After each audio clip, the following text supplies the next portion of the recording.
I mentioned before in my first video that it's much better to buy a kit than an RTR when it comes to RC racing, but I didn't go into much detail as to why. Many people I think are intimidated by the prospect of building a whole car on their own. You may think it would be better to just pay another to do it for you.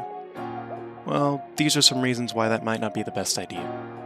Let's get the number one barrier for most people out of the way: the price.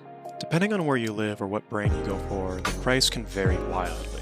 Going back to what I mentioned before, the price of getting someone to build or set up your RC car can go from $45 to even $100.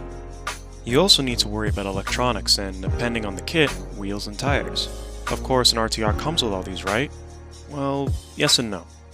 Whereas RTRs will come with everything you're going to need for it to get up and go, save for a battery sometimes, none of it will be race ready or race legal.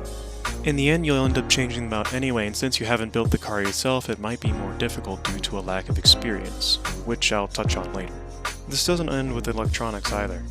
Many things like turnbuckles and many other small plastic parts you'd assume are designed to break over time will need to be changed to aluminum eventually. On many kits, however, these things are usually already installed or included for you to install. Things like big bore threaded body shocks are already included, whereas RTRs usually come with plastic bodied shocks.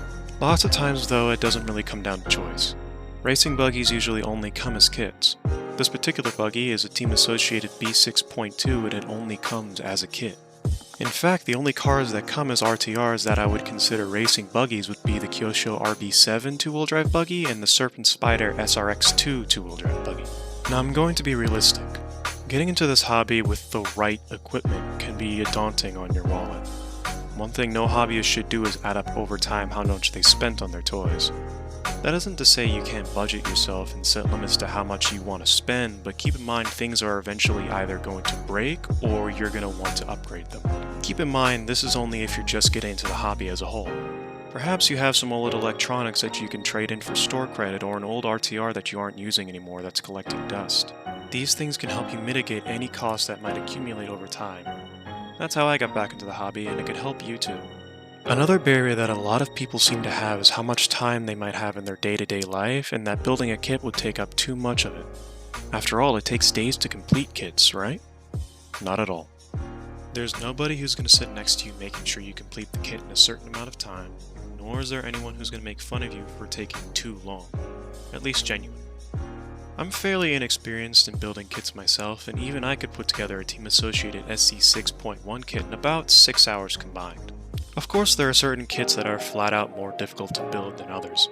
Maybe a Team Associated kit was just extremely easy, and other kits from quote-unquote higher-end brands like Yokomo and Schumacher will take a bit longer. In the case of Schumacher, I'll know soon enough as I've recently ordered one during the writing of this video. But I'm getting ahead of myself. Back to kits. If you want to start off with a kit that's going to teach you the most about how model cars work, I highly recommend getting a Tamiya, Team Associated, or Losi kit for varying reasons. For your first racing kit, I'd go with either a Losi or Team Associated kit as they'll be the easiest to build and the most supported in the US. As for your first kit period, I'd actually recommend getting a Tamiya as they're relatively inexpensive, most of the time, and are probably the easiest and most informative kits you can buy. Of course, like I said in my Intro to RC Racing video, it pays to go along with the grain when it comes to this hobby. If everybody at your track runs a specific brand that isn't one of the ones I've mentioned, then don't be afraid to go with what they run as well, as you will have more support from them that way. Seriously though, if you're just getting into RC as a whole, I'd highly recommend getting a Tamiya. The last main block that I see a lot of people run into, and the reason why they end up paying someone else to build their kit for them, is simply the fear of getting something wrong. With that being said, let me go back to the question of RTRs. Unfortunately, a lot of the time manufacturers don't really do a great job of assembling their own cars. Lots of times you have to do basic things you'd have to do on a kit anyway for them to be run-worthy. General things like Loctiting, diff tuning, shock tuning, and general assembly issues can occur in a lot of factory-built RC cars. And that's not even mentioning the stock setup. It's much easier to set up a car for your track if you build it from the ground up to run it.